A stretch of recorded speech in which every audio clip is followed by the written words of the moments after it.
하나님께서 우리에게 주시는 말씀 사무엘상 1장 1절에서 11절까지 말씀입니다. 사무엘상 1장 1절에서 11절까지 말씀을 저와 여러분들이 한 절씩 교독하도록 하겠습니다. 에브라임 산지 라마다임 소빔에 에브라임 사람 엘가나라는 사람이 살고 있었습니다. 그는 여로함의 아들이며 엘리후의 손자이며 도후의 증손이며 숲의 현손입니다. 엘가나에게는 두 아내가 있었는데 한 사람의 이름은 한나였고 다른 한 사람의 이름은 브닌나였습니다. 브닌나는 자식이 있었지만 한나는 자식이 없었습니다. 엘가나는 해마다 전능하신 여호와께 경배와 제사를 드리기 위해 고향에서 실로로 올라갔습니다.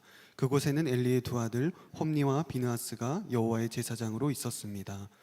엘가나는 때마다 자기 아내 브닌나와 그 모든 아들 딸들에게 제물로 드릴 고기를 나누어 주곤 했습니다.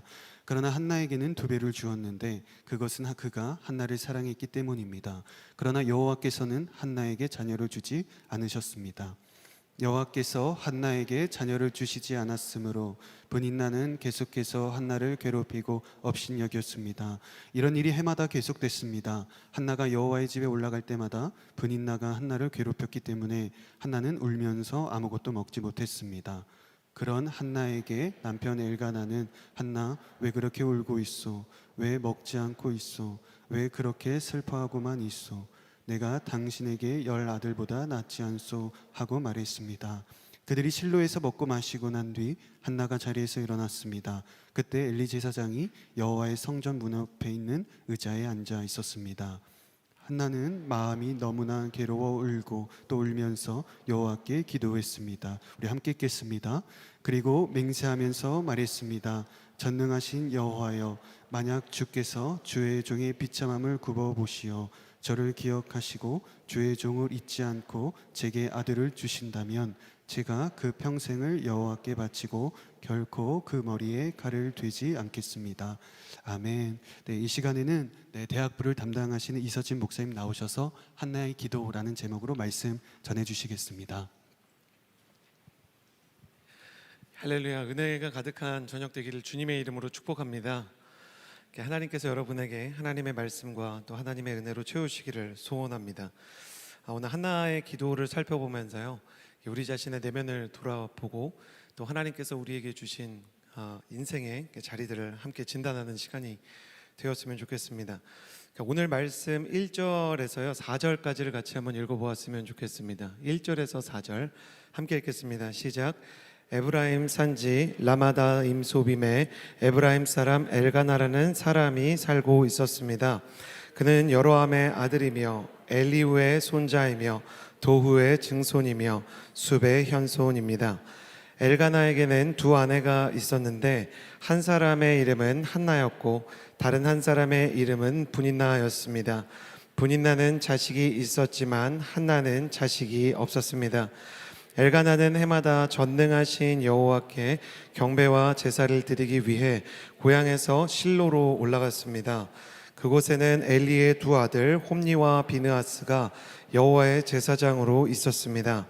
엘가나는 제사 드리는 날이 올 때마다 자기 아내 브닌나와 그 모든 아들 딸들에게 제물로 드릴 고기를 나누어 주곤 했습니다. 아멘. 여러분, 밑 빠진 독에 물 붓기라는 그런 이야기를 들어본 적이 있을 겁니다. 그 독이 바닥이 없어가지고요, 아무리 물을 붓고 부어도 이 물이 차곡차곡 쌓이지 않는 현상인 것이죠. 밑 빠진 독처럼 아무리 애를 써도 자신의 인생을 채울 수 없는 사람들이 있습니다. 열심히 일하지만 물질을 모을 수 없는 상황에 놓인 사람들, 간절한 소원을 가지고 있지만 그 소원이 하나님 앞에서 응답받지 못하는 사람들입니다. 오늘 말씀에 등장하는 한나가요, 마치 자신의 인생에 밑빠진 독이 있고 그 독을 향해서 아무리 물을 부어도 자신의 인생의 응답의 때를 만나지 못하는 사람이었습니다. 말씀을 보면 에브라임 산지, 그러니까 요셉 지파의 후손으로요, 엘가나라는 남자가 있었고요, 엘가나에게 한나와 브닌나라는 두 아내가 있었습니다. 여러분, 우리가 말씀을 볼 때 여기서부터 벌써 갈등을 느껴야 됩니다. 한 남자가 있는데 두 여자가 있다. 이 자체가 재앙이고요, 문제고 하나님 보시기에 적합하지 않은 것입니다. 한 남자가 두 여자 만나는 그런 상황 속에 있는 형제분들 모두 재앙 만나시기를 주님의 이름으로 축복합니다. 한 여자가 두 명의 남자를 만나시는 분들, 그 여인도요, 인생이 순탄하지 않게 되기를 바랍니다. 여러분, 저를 따라해 주시겠어요? 사랑은 집중력입니다. 사랑은 집중력입니다. 고대 근동에 제가 신학을 공부하면서 너무너무 성경이 자랑스럽고 진리라는 걸 확신하게 됐던 계기가 있습니다. 고대 근동에 있는 많은 종교 경전들에 대해서 공부할 수 있는 수업 시간이 있었거든요. 그러니까 바벨론의 경전에 대해서, 아수르의 종교에 대해서, 바알과 아세라 신앙에 대해서 공부할 수 있는 기회가 있는 거예요. 근데 제가 다 공부하면서 느낀 건데, 여러분, 조선시대의 성리학이라는 건 양반 제도를 합리화하기 위해서 존재하잖아요. 그리고 인도의 힌두교는 카스트 제도를 합리화하기 위해서 있잖아요. 그리고 무슬림들이 믿는 꾸란이라는 경전은 그 자체로 아랍 민족의 우월성뿐만 아니라 무슬림들이 다른 사람들을 죽여도 되는 힘의 논리를 제공하잖아요. 그러니까 쉽게 얘기하면 종교 경전들은 대부분 체제 수호를 위해서 존재하더라고요. 신분제를 수호하고 유리한 사람들, 힘 있는 사람들의 편을 들더라고요. 그래서 약간 신들의 이야기를 보면 고대 그리스나 로마나 고대 사회에서 이렇게 남성 위주로 서구 사회가 돌아갔기 때문에 신들에게는, 주로 남신들에게는 여자들이 많은 경우가 되게 많은 거예요. 근데 성경은 체제와 아무런 관련이 없어요. 사람들의 생각, 사람들이 가지고 있는 사고방식과 아무런 관련이 없이 하나님이 아담에게 하와 한 사람 주셨나요? 아니면 하와도 주고 아이유도 주고 설연도 주고 뭐 여러 사람 주셨나요? 하나님은 아담에게 하와 한 사람만 주셨어요. 일부일처제를 옹호하고 그것이 하나님이 심지어 만든 제도로 경전에 쓰고 있는 종교 문헌은 성경밖에 없어요. 그리고 거기서 틀어질 때마다 창세기에서 문제가 발생하죠. 아브라함의 가정은 사라와 함께 있을 때는 역경을 극복할 수 있었지만 아브라함에게 이제 하갈이 생기게 되자 민족적인 갈등이 태어나게 되는 것입니다. 야곱에게는 무려 4명의 아내가 있었어요. 레아와 라헬과 두 첩 실바와 비라가 있어서요, 한 아버지와 4 아내가 있으니 그 동생 하나가 인신매매로 애굽에 팔려가게 되는 사건이 일어났던 것이죠. 갈등의 폭풍이 있다는 거예요. 여러분, 마음 가운데 아무리 열심히 기도하고요, 내 인생 가운데 아무리 아울리치를 열심히 해도 내 가정이 평안하기 위해서는 한 사람이 한 사람만 사랑해야 되는 줄을 믿습니다. 아멘. 여러분, 지금 안 하면 아멘 하셔야 돼요. 지금 정신 차려야 되는 분들이 많을 수 있거든요. 한 사람이 한 사람만 사랑하게 될지어다. 다른데 눈 돌리는 것들은 부끄러운 것을 알아야 됩니다. 여러분, 여러분의 인생 가운데, 여러분의 가정 가운데, 여러분이 이룰 여러분의 결혼 생활 가운데 한 사람이 한 사람에게 집중할 수 있는 역사가 있게 되기를 주님의 이름으로 축복합니다. 그래서 화요성령 집회 가서 심지어 저한테 이렇게 물어보셨던 분이 계세요. 목사님, 제가 A 자매와 B 자매가 너무 좋은 것 같거든요. 어떤 사람을 만나야 될까요? 제가 뭐라고 얘기했는지 아세요? 형제는 둘 다 만나시면 안 됩니다. 약간 혼자 계셔야 돼요. 온갖 원망과 불평의 눈으로 저를 쳐다보시더라고요. 사랑할 준비가 안 됐습니다. 목회자 앞에 와서도 A 자매, B 자매를 얘기한다면 그 사람의 사랑이 사랑일 수 있을까? 집중력을 흐트러지게 하는 모든 세상 속에서 하나님을 향한 우리의 집중력도 한 분 하나님을 향한 것이어야 하고, 사람을 향한 집중력도 한 사람을 향한 것이어야 합니다. 이것을 극복할 수 없다면 갈등이 생길 수밖에 없다. 자, 이 갈등 속에서 한나에게 말할 수 없는 고통이 찾아오기 시작합니다. 한나의 인생 가운데 찾아온 이 고통의 첫 번째 밑빠진 독은 자식이 없었다는 겁니다. 고대 사회에서 자식이 없다는 것은 그냥 자식이 없는 게 아니라 현실적인 측면에서, 그리고 영적인 측면에서 심각한 문제가 있었어요. 현실적인 측면에서는 사실 그때는 금융이나 부동산이나 어떤 자산이라는 개념이 잘 없던 시대입니다. 그러니까 내 인생의 모든 노후를 자녀에게 의탁해야 되는 거예요. 자녀가 나의 연금이고, 자녀가 나의 채권이고, 자녀가 나의 주식이고, 자녀가 나의 부동산이에요. 내 인생에서 내가 육신이 연약해지고 정신이 흐려지면 자녀를 통해서만 내가 내 노후를 부양할 수가 있었던 겁니다. 그런데 한나에게 자식이 없다. 그건 노후가 보장되지 않는다는 것입니다.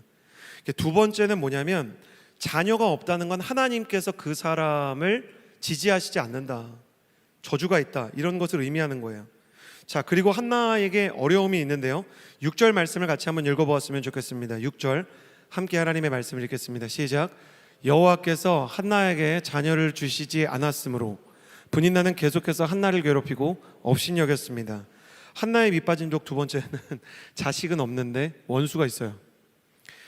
한나는 너무 고통스럽습니다. 자식이 없는데요, 이렇게 후처인 분인나가 자기를 괴롭히기 시작하는 겁니다. 격동하기 시작하는 거죠.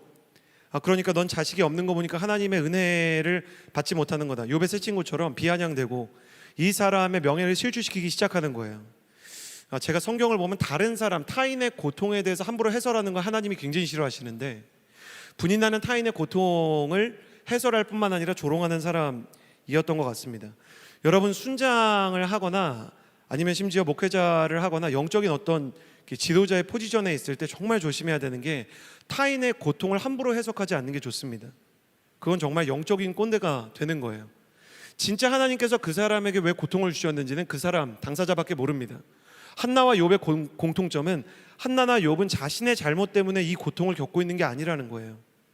그런데 어쨌든 그 시대의 세계관, 그 시대의 사람들의 풍문에 하나님께서 자녀가 없는 사람은 저주하신 거다라는 풍문이 있으니까 이 사람들을 어렵게 하는 사람들이 있었던 거죠.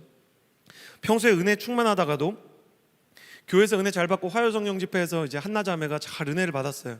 근데 집으로 돌아가면 분인나가 막 조롱하고 조소하고 막 이렇게 끌어내리니까 너무너무 고통스러운 거죠. 왜 저 사람에게 있는 것이 내게는 없는가? 밑빠진 독에 물을 붓는 인생이죠.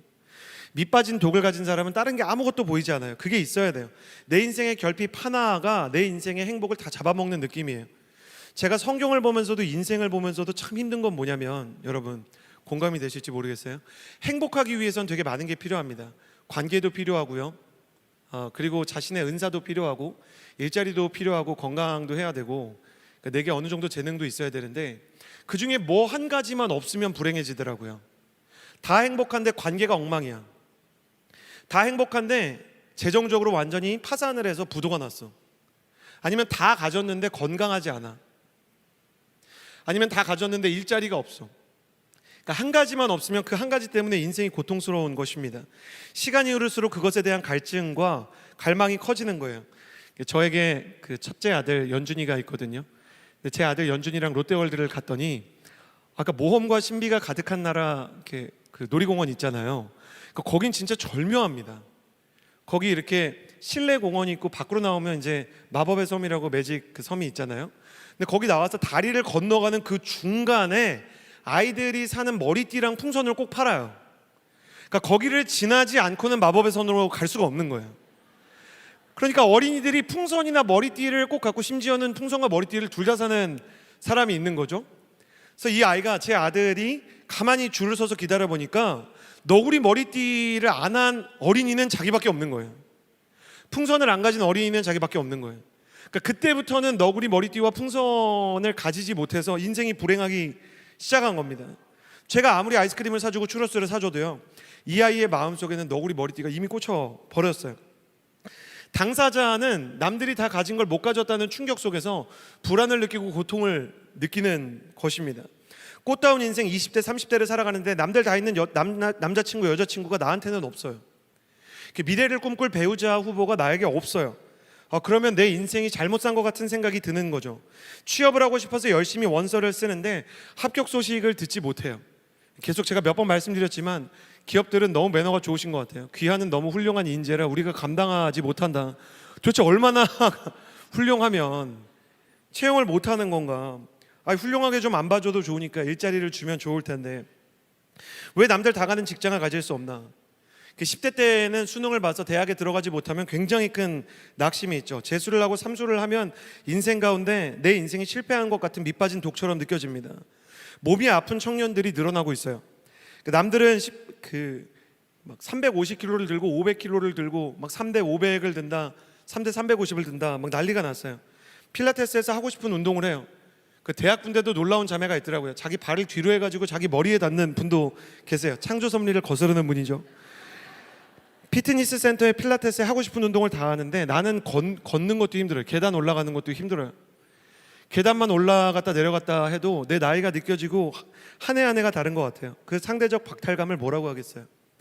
거기다가 분인나처럼 나를 조롱하고 야 너 몸이 진짜 저질이구나 이렇게 얘기하고 야, 너 계속 솔로로 살았구나 라고 얘기하고, 야, 너 이렇게 해가지고 어떻게 취업할래? 이렇게 해서 어떻게 학교에 갈래? 넌 도대체 하는 게 뭐니? 밥만 먹고 잘 줄만 알지 너의 인생의 가치가 뭐니? 라고 얘기하는 사람, 조롱하는 사람, 평가절하하는 사람까지 있다면 얼마나 괴롭겠습니까? 한나는 가진 게 없어서, 자식이 없어서 마음이 불타는데 거기다가 기름을 붓는 원수가 있었다. 세 번째는 뭐냐면 그 사람도 나를 채울 수 없었다는 겁니다. 8절 말씀 같이 한번 읽어볼까요? 8절 함께 읽겠습니다. 시작. 그런 한나에게 남편 엘가나는 한나 왜 그렇게 울고 있소? 왜 먹지 않고 있소? 왜 그렇게 슬퍼하고만 있소? 내가 당신에게 열아들보다 낫지 않소? 라고 말했습니다. 자기를 너무 아껴주는 남편이 있었어요. 그렇지만 그 사람도 한나를 채울 수 없었다. 우리나라가 조선시대에 아이를 낳지 못하면 그 아내와 그 며느리를 집안에서 핍박하는 문화가 있었죠. 그 칠거지약이라고 불렀잖아요. 그 7가지의 거대한 악, 심지어 아이를 못 낳는 게 아니라 아들을 못 낳는 거, 너무너무 끔찍한 일이었어요. 그래서 조선시대에는 수모를 견디지 못해서 목숨을 끊는 사람도 있을 정도였어요. 근데 엘가나는 그런 핍박하는 남편은 아니었습니다. 뭐라고 얘기하냐면 내가 그대에게 10아들보다 낫지 않소. 성경에서 로맨티스트 한 명 뽑으라면 엘가나를 뽑겠어요. 당신이 아이를 낳지 못해도 그게 무슨 상관입니까? 내가 그대에게 있지 않습니까? 문제는 뭔지 아세요? 한나가 대답이 없어요. 아내에게 물어보면 어떨까요? 제가 이 말씀을 가지고 과거에 아내에게 물어봤거든요. 엘가나 너무 멋있지 않아? 이렇게 너무 로맨틱하지 않아? 그러니까 남편이 그렇게 얘기하면, 내가 그렇게 얘기하면 자기한테 좀 위로가 되지 않아? 당신에게 아이가 없어도 내가 있는 게 낫지 않소? 그랬더니 아내가 뭐라고 대답하는지 알아요? 한 아들이 10 남편보다 낫습니다. 진짜 굉장히 충격받았어요. 권사님의 큐티책을 한번 본 적이 있는데 이렇게 쓰셨더라고요. 예나 지금이나 남편들은 이렇게 착각이 심했구나. 한나가 침묵한 건 굳이 정죄해서는 안 되기 때문이다. 오늘의 적용, 남편이 말 같지 않은 소리라도 침묵해주자, 이해해주자. 밑빠진 독 한나가 기다리는 건 남편이 아니라 아들입니다. 한나에게는 아들 하나가 10 남편보다 나을 거예요. 아무리 로맨티스트라도 그 자기가 사랑하는 사람의 모든 걸 채워줄 수가 없는 것입니다. 그 사람만 바뀌면 인생이 해결될 것 같죠. 바로 이 자리에서 저희 교회가 6월 달에 항상 전통적으로 마리아 행전이라고 어머님들과 여성들이 모여서 하는 기도 모임, 나라와 민족을 위한 기도 집회를 하지 않습니까? 정말 장관입니다. 와보면요, 여기에 한 2,000여 명의 어머니 여성들이 흰 옷을 입고 있어가지고요, 번쩍번쩍한 느낌이에요. 뭔가 약간 충격과 도전이 된다 그럴까? 약간 그런 느낌인데 유기성 목사님이 오셨습니다. 그래서 유기성 목사님이 물어보시는 거예요. 남편만 바뀌면 내 인생이 행복해질 것 같다. 그런 여자들 손 들어봐라. 제가 진짜 충격받은 건 과반수 이상이 손을 드시더라고요. 그러니까 나라와 민족을 위해서 기도하러 오신 그 기도의 용사들이 남편만 바뀌면 되겠대요. 그러니까 사실 나라와 민족을 위해서 기도하러 온 게 아닐 수도 있겠다, 이런 생각이 드는 거예요. 그리고 손 내려보라 그러고 자식만 좀 똑바로 살면 내 인생이 행복할 것 같다 이랬더니 이번에는 한 80%가 드는 거예요. 제가 진짜 깜짝 놀랐죠.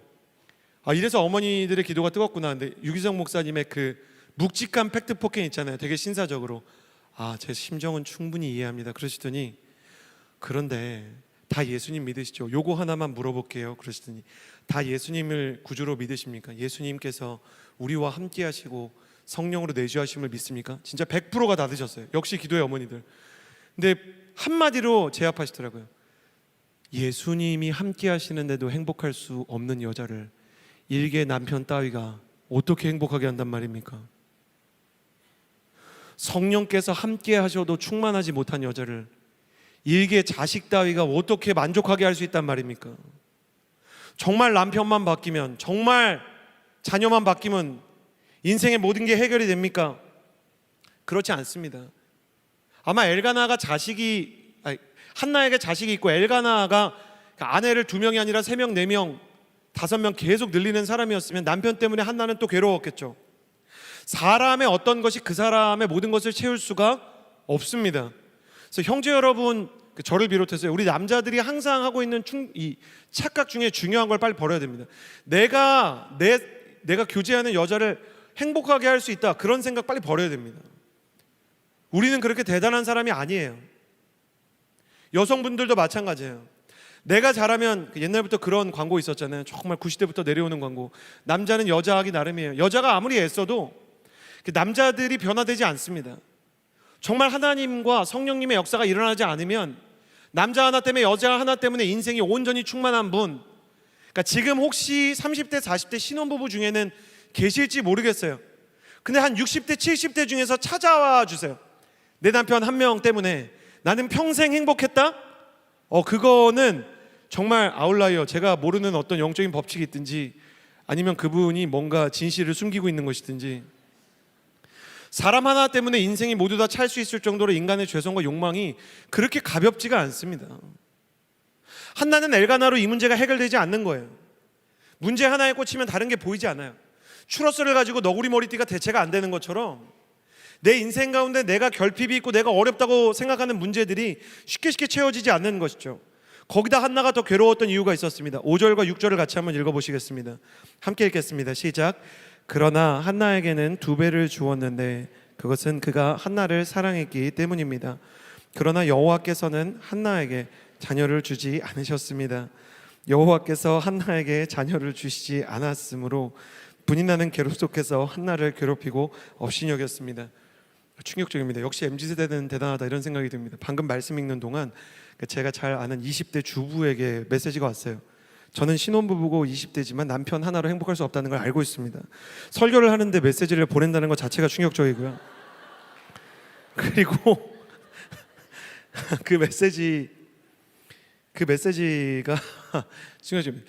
죄송합니다. 제가 아까 하나 실수를 했는데 그 엘가나가 에브라임 산지에 있었는데 이 사람은 레위인입니다. 그 에브라임 산지에 사는 레위인이에요. 레위인은 전국에 살고요. 제가 큰 실수를 할 뻔했어요. 사무엘이 그래서 레위 지파인 거죠. 자, 5절과 6절에 언급부 나오는 표현이 뭐냐면 여호와께서 한나에게 자식을 주시지 않았으므로라고 써 있어요.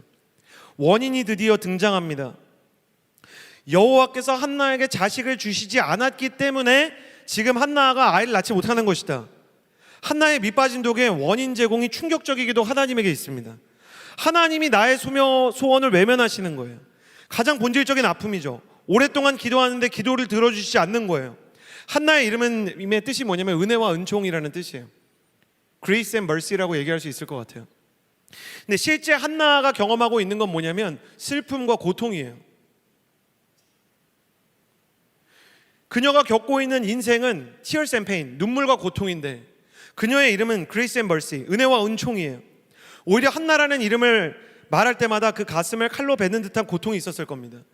모태신앙임을 숨기고 싶어도 제가 허브 공동체에 있어 보니까 숨길 수 없는 이름들이 있더라고요. 예은이, 하은이, 예림이, 하림이. 그러니까 이름들이 이미 그 신앙, 부모의 신앙을 보여줘요. 요셉이, 바울이 난리가 났습니다. 영적인 이름들이 다 있어요. 12제자를 다 한번 찾아봐야 되겠다 이런 생각이 듭니다. 베드로, 안드레 이렇게. 바돌로메 아직 못 만났거든요. 혹시 보시면 제보해 주시면 김바돌로메. 그러니까 이름은 은혜로운데 인생이 너무너무 힘든 거예요. 인생이 가장 힘들 때는 크리스천의 경우에는 특별히 환경이나 사람을 뛰어넘어서 괴로울 때가 있습니다. 아무리 힘들어도 하나님께 달려가서 울면 해결이 돼야 되는데, 근데 하나님이 나를 향해서 문을 닫고 계셔서 그 닫힌 문 앞에서 아무리 통곡해도 아버지의 음성이 들리지 않고 응답의 문이 열리지 않을 때, 그때 인생이 가장 힘든 것이죠. 하나님, 대체 당신에게 저는 무엇입니까? 저한테 왜 이러십니까? 심지어 하나님이 응답만 안 해주시는 게 아니잖아요. 이유도 알 수 없습니다. 하나님 말씀도 해주지 않으세요. 왜 기도 응답을 해주시지 않으시는지 말씀을 안 해주... 제가 너무 감정을 실었어요. 하나님과 원만히 잘 지내고 있습니다. 오해하지 마시고요. 어쨌든 우리 인생 가운데 그런 때가 있잖아요. 기도를 하는데 하나님이 전혀 응답도 안 해주시고 은혜도 안 주시고 허락도 안 해주세요. 내 심정은 사면초가예요. 설상가상이에요. 아무리 부어도 대답이 없는 상실의 시간을 보내는 동안 한나의 영성은 밑빠진 독처럼 모든 것이 다 땅바닥으로 빠져버리는 것 같은 느낌을 받았어요. 근데 이 밑빠진 독을 하나님이 채우시는 스토리로 사무엘상이 시작되고 사사기 역사가 끝나게 된다는 겁니다. 사랑하는 여러분, 오늘 이 한나의 기도를 통해 밑빠진 것 같은 내 인생, 정말 원하는 것을 가질 수 없고 원하는 것은 없는데 원수가 있고 내 주변에 있는 사람들도 날 채울 수 없는 데다 기도의 응답이 지연되고 있는 상황 속에서 내 인생의 밑빠진 독에 응답하시고 역사하시는 하나님을 만나게 되기를 예수님의 이름으로 축복합니다. 첫 번째로 나누고 싶은 것은 9절과 10절이에요. 이 밑빠진 독에 대한 하나님의 메시지는 무엇인가? 9절과 10절 함께 읽겠습니다. 시작. 그들이 실로에서 먹고 마시고 난 뒤 한나가 자리에서 일어났습니다. 그때 엘리 제사장이 여호와의 성전 문 옆에 있는 의자에 앉아 있었습니다. 한나는 마음이 너무나 괴로워 울고 또 울면서 여호와께 기도했습니다. 9절에 보면 엘리 제사장은 성전 문 옆에 의자에 앉아가지고 편안하게 있습니다. 그리고 한나는 마음이 너무나 괴로워서 울고 또 울면서 여호와께 기도하고 있는 거죠. 자, 밑빠진 독을 향한 하나님의 메시지 중에 하나는 뭐냐면 하나의 상징적인 그림이에요. 평온한 엘리와 괴로운 한나의 대조입니다. 엘리 제사장은 하나님의 성전 문설주 곁에 있었다. 이렇게 써 있습니다. 성전 문 옆에 있는 의자에 앉아가지고 편안하게 있는 거예요. 어떤 신학자들은 이 의자를 흔들 의자처럼 굉장히 편안한 혹은 고급 의자로 봅니다. 그러니까 가끔 이렇게 서빙고에 오면, 죄송합니다, 너무 디테일한 얘기를 해서, 건너편에 안마 의자를 파는 카페가 있더라고요. 근데 제가 너무나 놀란 건 그 안마 의자를, 죄송합니다, 제가 PPL 하는 건 아니고요, 이게 안마 의자를 체험할 수가 있더라고요. 근데 안마 의자 중에 이렇게 뒤로 이렇게 누워가지고 끝날 때까지 일어나기 쉽지 않은 그런 의자가 있는데 처음에는 아무도 없어가지고 제가 해봤어요. 그래가지고 이제 하고 있는데 두 가지 충격적인 일이 일어났어요. 한 가지는 카페에 들어오는 분들이 인사하시더라고요. 안녕하세요 목사님. 인사하시는 거예요. 두 번째는 이렇게 잘못 눌려가지고 화상 통화를 눌러서 저희 대표 MC가 제가 누워가지고 이렇게 어우, 야, 이 의자 좋다. 대표 MC가 했던 농담이 아직도 기억납니다. 목사님 사드려요? 그래서 아닙니다. 근데 의자 하나가 사람을 굉장히 릴렉스를 해주더라고요. 그러니까 그 시대에도 의자는 릴렉스의 상징이었고, 어떻게 보면 그 의자들이, 안마 의자들이 비싸잖아요. 그러니까 부의 상징이었습니다. 엘리 제사장은 이미 나이가 상당히 있는 사람이었죠. 그곳에 앉아서 정말 졸리고 나른한 늦은 오후에 자신의 몸을 평온하게 기대고 있었을 거예요. 엘리 제사장이 그렇게 의자에서 평온하게 있을 때 여자 하나가 잔뜩 부은 얼굴로 성전으로 들어오는 거예요. 이리로 저리로 휘청거려요. 술 취한 여자처럼 보여요. 뭔가 정상이 아닌 것처럼 보여요. 저 여자가 뭔가 사고를 칠 것처럼 보이는 거예요. 성전으로 들어와서 푹 쓰러지더니 엎드려서 통곡하면서 기도하기 시작해요. 통곡하면서 기도하는데 기도의 내용을 알아들을 수가 없어요. 제가 지금도 가끔 제 사무실 바로 옆에 경찬홀과 사랑성전이 있기 때문에 사랑성전에 들어가 보면, 죄송해요, 그 이야기가 아름답게 끝날 거기 때문에 저를 이해해 주셔야 됩니다. 이거 사람이 기도하는 건가? 아니면 뭔가 정서적인 이상이 있는 분이 들어온 건가? 이해할 수 없는 소리를 내면서 기도하는 권사님들이 계실 때가 있어요. 권사님이라고 특정하면 안 되죠. 어떤 여인들이라고 또 특정을 안 하고 싶은데 항상 여인들이시더라고요. 그러니까 기도를 하고 계세요. 그러니까 이 소리가 너무, 근데 제가 오랫동안 신앙생활을 하고 그분들이랑 우연히 얘기를 하게 됐어요. 제가 1부 새벽 예배 전에 한번 설교를 했을 때나 아니면 2부 새벽 예배 끝나고 그때 기도하셨던 그분이 찾아오는 거예요. 저는 기대됐어요. 이분이 어떤 분일까? 얘기해보니까 너무 멀쩡하고요, 심지어 너무 좋은 대학을 나왔고 멀쩡히 사업하시는 분이에요. 근데 기도할 때 그분이 가지고 있는 그 아픔 때문에 울부짖는 그 소리가 마치 짐승 소리처럼, 밤에 고양이 울음소리 들으면 약간 이렇게 섬찟한 것처럼 그 울음소리, 막 정말 하나님 앞에서 통곡하는 그 소리가, 질병 때문에, 자녀 때문에, 남편 때문에 통곡하는 소리가 때로는 정말 이해할 수 없는 사운드로 들릴 때가 있더라고요. 근데 제가 너무 감사했던 건, 제가 약간 특이한 사람이에요. 궁금하면 못 참습니다.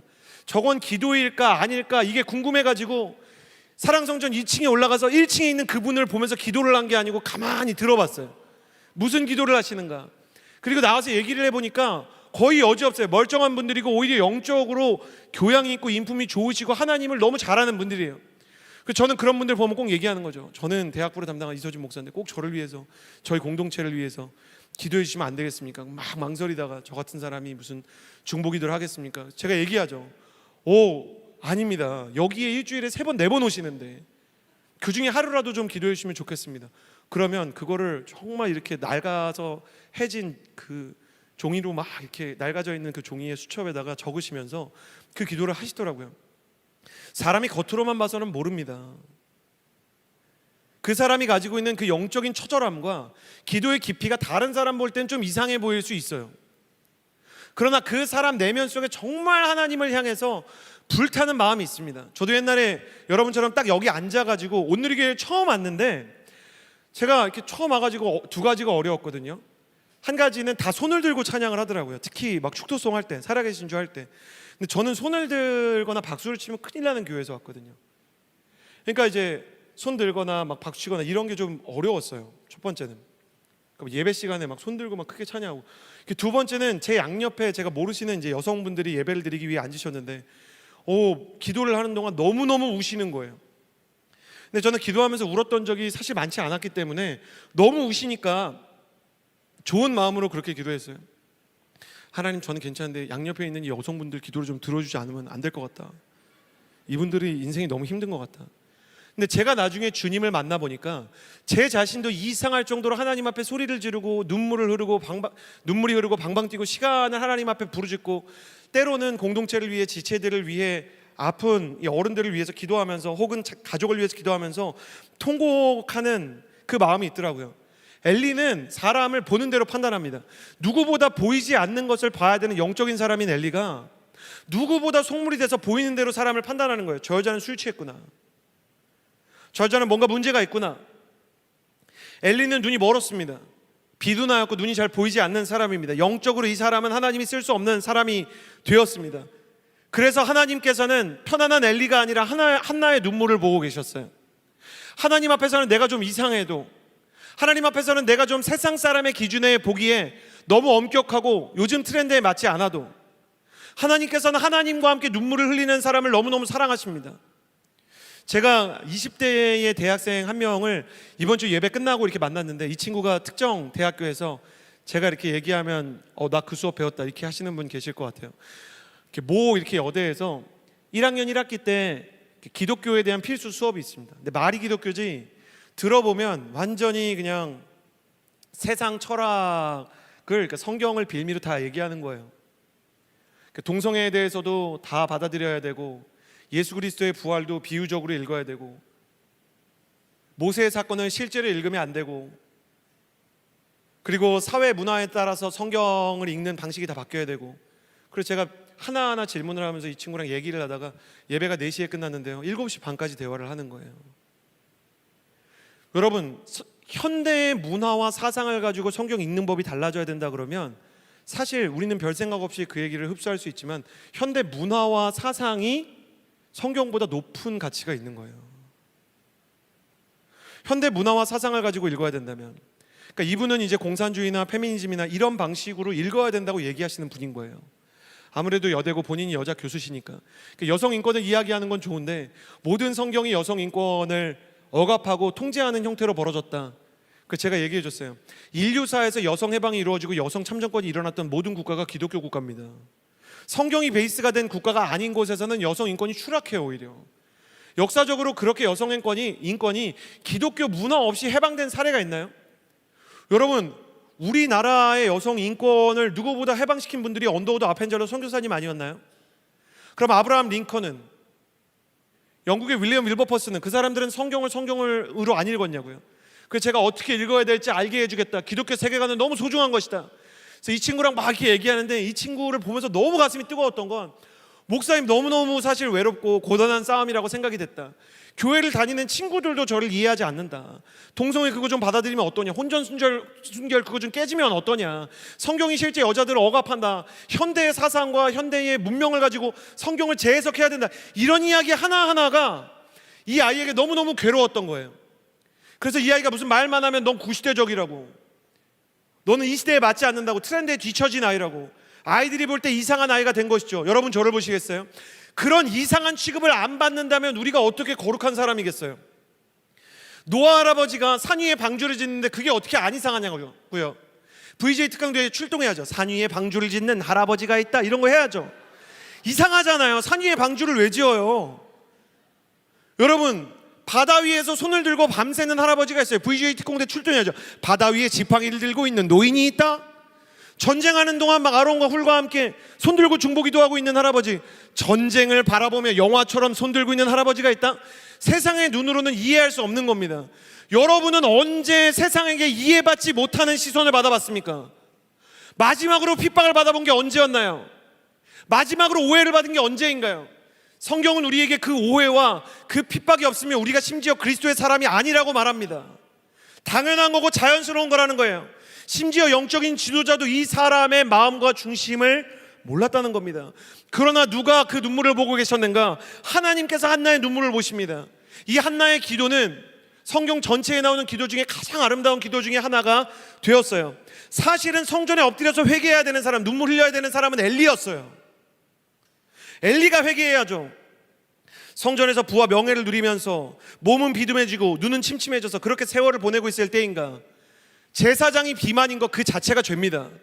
고대 세계에서는요, 아사하는 사람이 너무 많았던 시대예요. 전쟁이나 질병으로 죽었던 사람보다 식량이 없어서 죽었던 사람이 더 많습니다. 고대로 갈수록 인류사적으로. 그런데 제사장이 남의 몫을 다 먹으면서 비만이 되었다, 뚱뚱해졌다, 그거는 그 자체로 죄인 거죠. 그러니까 지금 목회자들의 풍채를 지금 생각하지 마시고요. 그러니까 그거는 그 자체로 문제가 되는 거예요. 이스라엘이 영적으로 무너지고 타락해 있는데 시대를 깨우기 위해서 새벽마다 부르짖었어야죠. 눈물을 흘려도 엘리가 흘렸어야죠. 자녀들이 범죄를 해서 성전에서 종사하는 평신도 리더십들의 성범죄를 일으키는데 엘리는 하나님 앞에 속고대죄를 하면서 대제사장의 지위를 내려놔야죠. 그러나 자신의 영적 상태를 완전히 하나님 앞에서 내려놓지 못하고 회개하지 않고 기도도 하지 않습니다. 바닥에 쓰러져서 짐승처럼 울부짖고 취한 사람처럼 이리로 저리로 엉망진창이 된 여자. 그래서 누가 봐도 이상해 보이는 이 기도의 여인을 하나님께서 보고 계셨어요. 이 고통 속에서 하나님은 그녀의 순전한 영성을 보셨습니다. 사모함을 보셨습니다. 그리고 하나님이 한나를 주목하는 순간 이미 그녀의 인생이 채워지기 시작했던 것입니다. 사랑하는 여러분, 여러분의 기도가 하나님의 주목을 불러오는 처절한 기도가 되기를 주님의 이름으로 축복합니다. 여기서 우리는 한나에 대해서 굉장히 중요한 사실을 배워요. 영적인 장애물이 있어도 기도를 멈추지 않는다라는 겁니다. 여러분, 예수님 시대에도요, 혈루병 앓는 여인이 사람들에게 손가락을 대기 위해서 많은 인파를 뚫고 가야 됐고, 그 여자가 헤모글로빈이 많이 없었겠죠. 그 빈혈 수치가 이렇게 높았겠죠. 그래서 이 여자가 정말 이렇게 저혈압 상태에서 힘을 내기 어려운 상황에서 하나님이 이렇게 사람들을 치워주지, 예수님께서 사람을 치워주지 않으시고 여인이 스스로 인파를 뚫게 기다리고 계십니다. 중풍병자의 친구들이 침상까지 들고 왔는데 예수님이 길을 열어줘라, 고쳐야 되는 사람이 왔다, 이렇게 얘기하지 않으시고 천장을 뜯을 때까지 기다리셨어요. 기도는 천장을 뚫어야 됩니다. 인파를 뚫어야 됩니다. 영적인 장애물과 수치인 불명의 이 고통의 시간을 뚫을 수 있을 정도의 저력이 있어야 돼요. 여러분, 하나님께서 응답하지 않으십니까? 축복합니다. 주님이 말씀하실 때까지, 응답하실 때까지 기도하는 하나님의 사람이 되기를 주님의 이름으로 축복합니다. 이유를 모르겠습니까? 이유를 알 때까지 기도하십시오. 하나님의 음성이 들리지 않습니까? 음성이 들릴 때까지 기도하십시오. 하나님께서 내 인생에 차마, 그것이 심지어 노라고 말하신다고 해도 하나님의 음성 듣고 나오셔야 됩니다. 왜냐하면 우리 주님은 우리가 정말 간절히 기도하는 것을 노라고 말하시면 노에서 끝나지 않고 No but the other one, 다른 것이라도 주겠다라고 말씀하시는 하나님이시기 때문입니다. 사랑하는 여러분, 여러분이 기도하다가 주님의 음성 듣게 되기를 주님의 이름으로 축복합니다. 더 나아가서 하나님의 음성을 들어봅시다. 10절에서 11절 함께 읽겠습니다. 시작. 한나는 마음이 너무나 괴로워 울고 또 울면서 여호와께 기도했습니다. 그리고 맹세하면서 말했습니다. 전능하신 여호와여, 만약 주께서 주의 종의 비참함을 굽어보시어 저를 기억하시고 주의 종을 잊지 않고 제게 아들을 주신다면 제가 그 평생을 여호와께 바치고 결코 그 머리에 칼을 대지 않겠습니다. 여기에서 이 질문에 대한 답을 찾게 됩니다. 하나님은 그렇게 사랑하고 기도를 들어주시는 한나의 기도에 왜 응답하지 않으시고 한나를 괴롭게 하셨을까? 한나의 고통의 원인은 자식이 없는 것이지만 그 고통의 결과는 하나님께 가까이 나아가는 것이었죠. 아무리 응답이 없어도 하나님의 살아계심에 대한 믿음이 있었기 때문입니다. 자, 여러분 한번 손 들어보시겠어요? 해당되는 부분만 손 드시겠어요? 나는 기도하는 것 중에 응답을 못 받아서 너무 괴롭고 힘든 게 있긴 한데 그럼에도 불구하고 하나님의 살아계심은 믿는다. 한번 손 들어보시겠어요? 많은 분들이 기도에 이제 싸움을 하고 계시네요. 손 내려주시겠어요? 정말 기도에 응답을 못 받은 게 있는데 그럼에도 불구하고 손 들고 이 자리로 나온 여러분이 이 시대에 한나가 될 수 있는 가능성이 있는 거예요. 한나가 그랬습니다. 고통 때문에 돌아가지 않았어요. 예수님께 고침을 받은 사람들이 다 그랬듯이 천장을 뜯어서라도 인파를 뚫고서라도 예수님께 나아가겠다고 생각했듯이 화요일 저녁에 이 자리에 나와 있는 여러분을 보면서 과거에 공산당원들이 뭐라 그랬는지 아세요? 공산당원들이 기독교인들을 절대로 이길 수 없다. 러시아에서 이제 푸틴과 지도자들에게 사람들, 푸틴이 아니죠, 과거에 혁명을 일으켰다. 갑자기 생각이 안 납니다. 공산당 혁명을 일으켰던 스탈린에게 아래에 있는 참모가 얘기하기를 기독교인 이기기가 쉽지 않습니다. 왜? 일주일에 하루, 일요일에는 꼭 전당대회를 합니다. 그뿐만 아니라 심지어 매일매일 모여서 말씀 읽고 자기들끼리 사상 토론하고, 순모임 얘기하는 거예요. 사상 토론하고 필요하면 평일 저녁에도 나와서 기도를 합니다. 그러나 스탈린을 향한 그 보고는 틀렸어요. 사람들이 나오기 때문에 이길 수 없는 게 아니라 그 사람들이 그렇게 나오게 하는 하나님이 살아계시기 때문에 이길 수가 없는 것이었죠. 하나님의 살아계심을 경험했기 때문에 돌아갈 수는 없는 거예요. 하나님이 계시는 걸 알기 때문에 물러설 수 없는 거예요. 히브리서에서 그렇게 말합니다. 믿음이 없이는 하나님을 기쁘시게 할 수 없나니 하나님께 나아가는 자들은 그가 계신 것과 그가 자기를 찾는 이들에게 상 주시는 이심임을 믿어야 할지니라.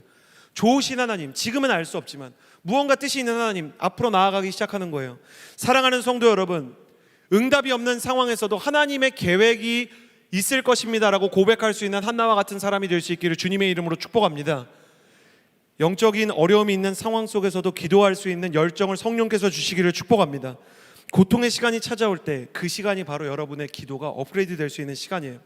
하나님의 청년들이요, 당신은 고통의 시간에서 뭘 하고 있습니까? 너무나 많은 청년들이 출신, 성분이나 환경을 탓하면서 사회를 비난하고 가족을 비난합니다. 사회도 아니고 가족도 아니라면 자기 자신을 비난해요. 내가 못나서 그렇다. 그래서 사람들이 이 사회를 보세요.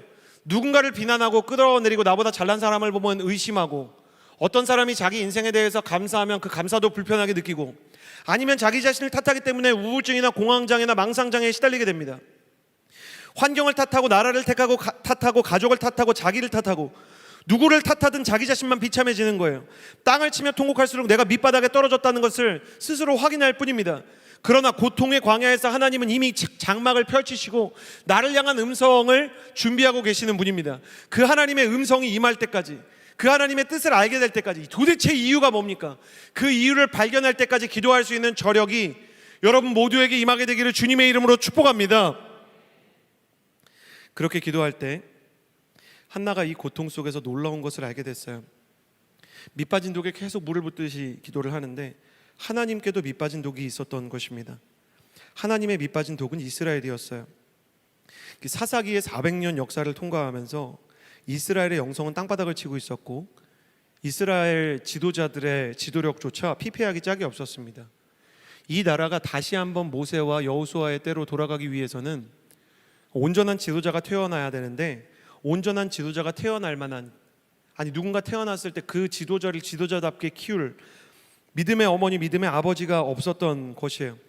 자식을 잉태하지 못하는 한나처럼 하나님도 마치 불임 상태처럼 하나님이 쓰실 사람이 없었습니다. 그러나 하나님은 밑빠진 이스라엘을 향해서 아낌없이 사랑을 부으시죠. 그분은 구약 끝까지 요엘서 2장 12절에서 너희는 이제라도 금식하며 울며 애통하고 마음을 다하여 내게로 돌아오라 말씀하시고요. 역대하 7장 14절에서 내 이름으로 일컫는 내 백성이 그들의 악한 길에서 떠나 스스로 낮추고 기도하여 내 얼굴을 찾으면 내가 하늘에서 듣고 그들의 죄를 사하며 그들의 땅을 고칠지라 말씀하시면서 탕자를 기다리는 심정으로 언제나 이스라엘을 향해, 믿는 자들을 향해 손을 뻗고 계시는 분이셨어요. 하나님의 이 기다리는 모습이 한나랑 너무 비슷한 거예요. 밑빠진 독에 물을 부으면서 기도하는 한나처럼 하나님도 하나님의 사람 이스라엘, 하나님의 민족 이스라엘을 포기할 수가 없었던 것입니다. 한나는 불임이라는 상황을 통해서 상실과 결핍과 아픔을 느끼고 있었는데 기도를 통해서 자신의 고통 속에서 하나님의 문제를 알게 됩니다. 하나님의 고통의 동기화가 되기 시작합니다. 하나님께서 고통 가운데 있는 여인에게 자신의 고통을 나눠주셨던 거예요. 한나, 너가 나의 친구가 되어주지 않겠냐? 너가 자녀 낳는 걸 포기할 수 없듯이 나도 이 민족을 포기할 수 없다. 이대로 가면 이스라엘은 영적인 불임 상태가 되고 살 수가 없다. 네가 나의 이 마음에 함께 해주지 않겠느냐? 주님께서 한나를 초청하고 있는 것이죠. 이 고통 속에서 하나님께서 한나를 향해서 초청장을 보내고 계셨던 거예요. 목사님, 그걸 어떻게 합니까? 한나가 하나님의 마음에 동기화가 된 걸 어떻게 합니까? 한나의 기도를 보면 알 수 있습니다. 한나가 서원을 합니다.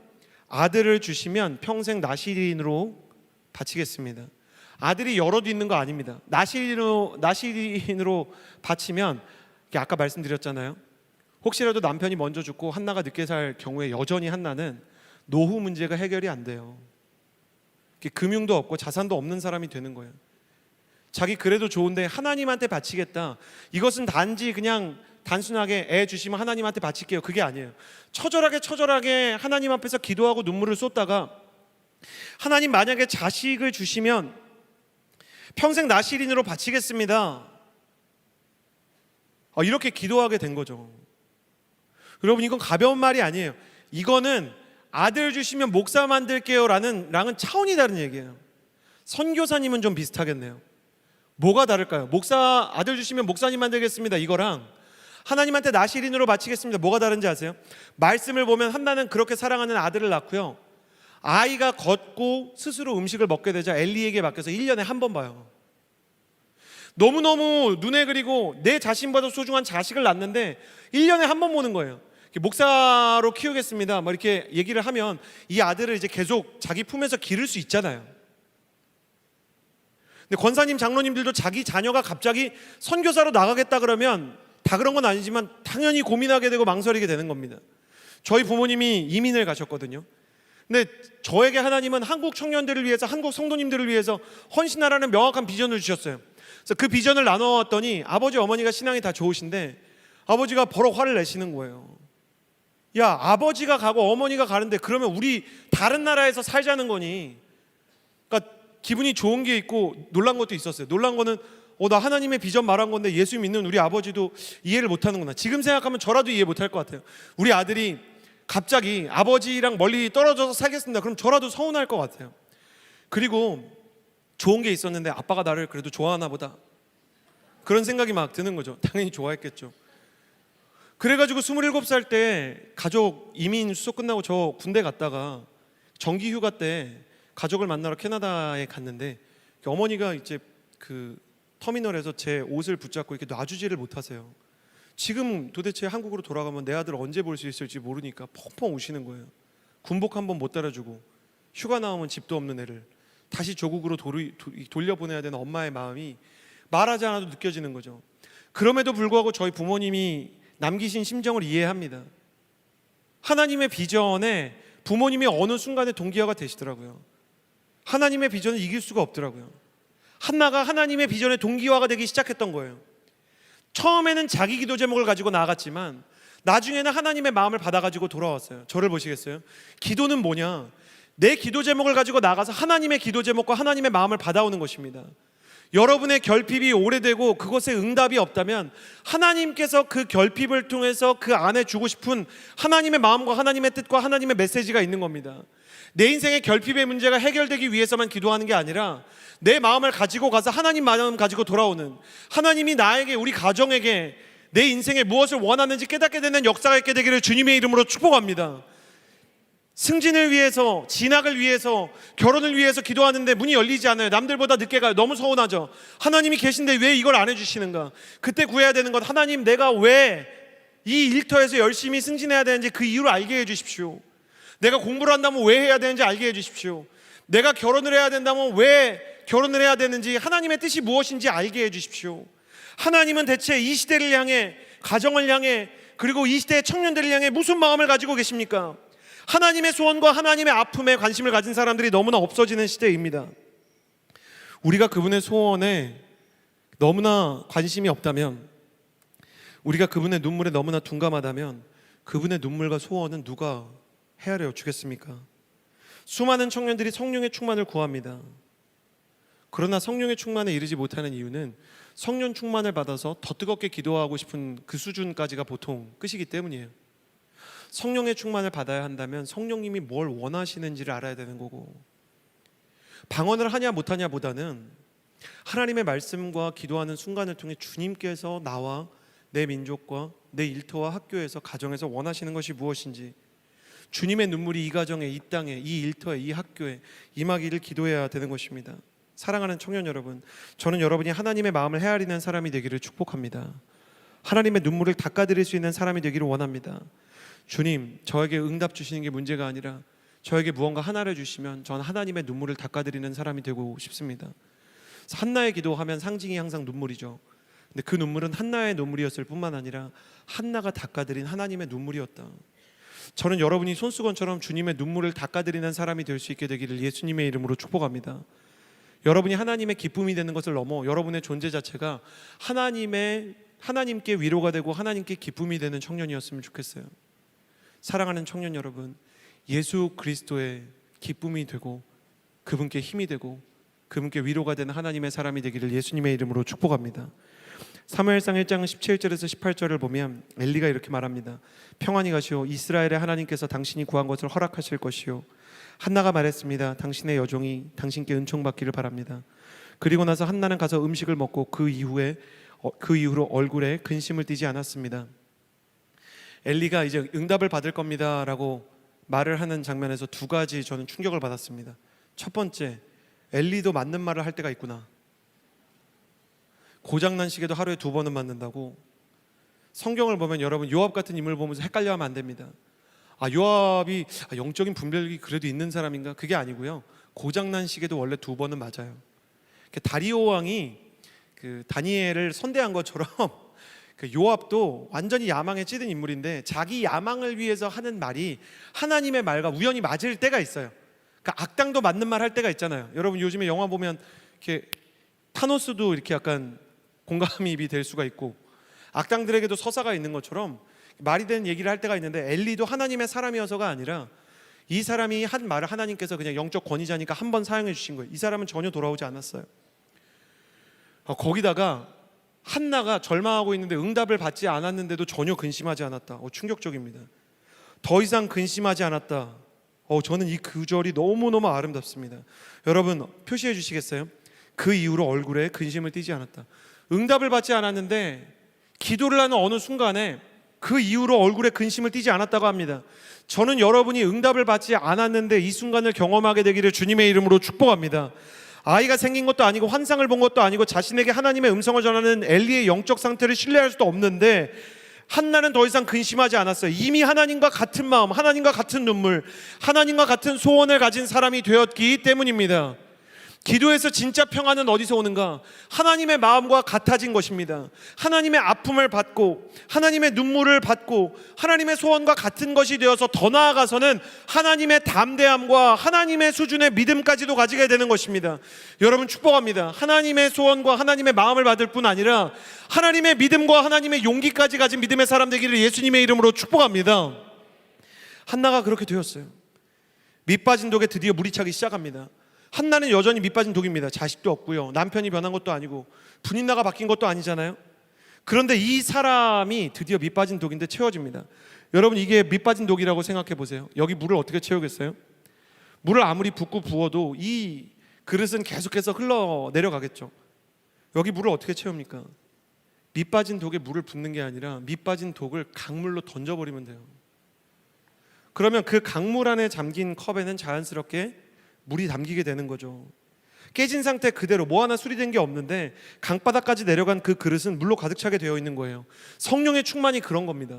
성령님께서 내 안을 채우시는 것을 넘어서 내가 성령님 안으로 들어간 거예요. 성령님의 소원의 동기화가 돼버린 거예요. 하나님의 뜻과 하나님의 눈물과 하나님의 기쁨의 동기화가 된 거예요. 하나님이 기뻐하시는 것을 내가 기뻐하게 되고 하나님이 슬퍼하는 것을 내가 슬퍼하게 되고 나의 욕구가 하나님에게 맞춰지기 시작하는 거죠. 그래서 주님이 기쁘면 세례 요한이 말한 것처럼 신랑의 친구의 기쁨으로써 기쁜 거예요. 진짜 너무너무 친한 친구가 결혼을 하면 자매 여러분 그런 분들 많으시더라고요. 부모님께 인사하러 가는데 결혼식에서 우리 부모님도 아닌데 보면서 너무 잘 됐다고 진심으로 막 우는 자매들, 그 모습을 보면서 이상하게 생각하는 T성향의 형제들도 있지만 정말 그 장면을 보면서 눈물이 나는데 저도 가끔 스토리를 다 아는 청년들을 어떤 때 보면 부모님한테 인사하는 장면을 제가 주례하면서 한번 울어가지고 약간 그림이 이상해진 경우가 있습니다. 목사님이 왜 우시나? 이 두 사람의 결혼을 축복하지 않으시나? 제가 말했어요. 두 사람이 여러 가지로 고비를 겪고 양가 부모님도 같이 고생을 해서 제가 이 가족을 다 아는데 하나님께서 은혜와 응답을 주셔서 너무 감사하다. 주례자를 넘어서 마치 가족과 같은 마음이 된 것이죠. 한나가 지금 그렇게 하나님의 마음속으로 들어가서 자식의 수준을 넘어가기 시작합니다. 이 민족에 대해서 생각하게 되고 하나님의 뜻에 대해서 생각하게 되고 나의 눈물을 넘어서 하나님의 눈물을 구하는 사람이 되었던 것이죠. 하나님이 지금도 너무너무 가슴 아프게 그 사람을 찾고 계세요. 나의 눈물에 동참할 자, 나의 아픔에 동참할 자, 우리가 그 하나님의 눈물과 하나님의 마음에 함께 잠겨 성령의 강 안에서 충만해지는 사람이 되기를 원합니다. 하나님의 친구가 되고 그분의 눈물을 닦아드리기를 원합니다. 하나님, 이곳의 모든 예배자들이 성령의 강물에 잠기게 하여 주옵소서. 밑빠진 독이지만 상처가 있고 아픔이 있고 해결되지 않은 문제가 있지만 그 상태 그대로 나아가 미친 사람처럼 기도하다 주의 마음에 동기화되는 사람이 되게 하여 주옵소서. 그 깨어진 마음의 그릇 그대로를 안고 하나님께 들어가는 사람이 되게 하여 주옵소서. 우리 그 마음을 구하며 찬양 한 곡 하고요, 함께 기도하도록 하겠습니다. 한나의 노래라는 찬양입니다. 어제와 다른 괴로움과 슬픔. 어제와 다른 괴로움과 슬픔, 깊은 탄식에 기도할 수 없고 처연한 내 맘에 속사람은 주를 보지만 말하지 못하네. 나를 약한 자로 보지 않고 나를 약한 자로 보지 않고 나의 원통한 그 마음을 아시니 오직 나의 주 내 주의 사랑이 나의 속사람을 고쳐주시네. 주의 사랑이 목마를 채우고 주의 위로가 눈물을 닦으니 주님의 은혜가 필요한 이 땅에서 이곳에서 주와 함께 노래하리. 한나와 같이 기도하기 원하는 분들 함께 일어나서 찬양할까요? 어제와 다른 괴로움과 슬픔, 깊은 탄식에 기도할 수 없고 처연한 내 안에 속사람은 주를 보지만 말하지 못하네. 주의 사랑이 목마를 채우고 주의 위로가 눈물을 닦으니 주님의 은혜가 필요한 이 땅에서 이곳에서 주와 함께 노래하리라. 주의 사랑이 목마름을 채우며 주의 사랑이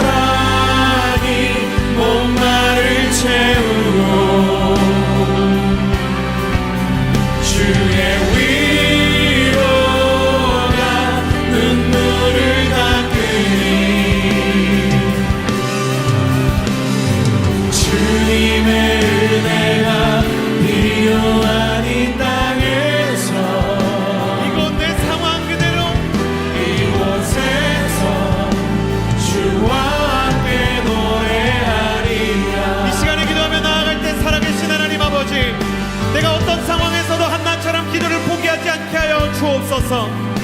나의 기도 가운데 오히려 영적 장애물이 있고 주님께 정당한 것을 요구하는 것 같은 때도 그럼에도 불구하고 내 인생에 어려움이 있지만 주님 내 길을 왜 막으셨는지, 나의 기도가 왜 그 응답을 지연하고 있는지 하나님의 마음과 하나님의 때를 알 수 있을 때까지 기도의 열기를 주지 아니하고 오히려 비정상적일 정도로 주님께 뛰쳐나아가는 기도의 용사로, 기도의 사람으로 살아가게 하여 주옵소서. 그렇게 한나와 같이 기도하기 원하는 청년들마다 두 손을 하늘로 향하여 들고 주여 세 번 부르짖고 기도합니다.